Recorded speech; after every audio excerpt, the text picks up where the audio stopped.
Ngayon, hindi na uso yung paramihan ng pera. Hindi na uso yung paramihan ng gamit o ari-arian. Ang uso ngayon, pasayahan ng buhay, pasayahan ng pamilya.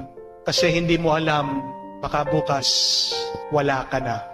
Hindi mo alam kung bukas buhay ka pa. Oo nga naman po, aanuhin mo ang maraming pera, ari-arihan.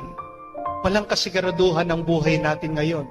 Hindi po natin alam kung sino magsusurvive sa atin, kung sino ang mabubuhay, kung sino ang mamamatay. Tama nga naman, imbis na mag-ipon ka, bakit hindi ka magsumikap na maging masaya?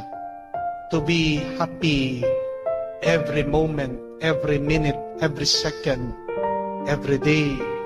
Make every day count. Ito din ang dahilan bakit ang ating Panginoon hindi niya pinagdala ng gamit, pera o ari-arihan ang kanyang mga alagad, ang kanyang mga disipulos.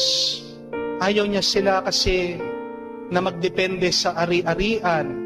Ayaw niya kasi na baka dito lang sila magtiwala. Merong pang mas higit na dinadala o bitbit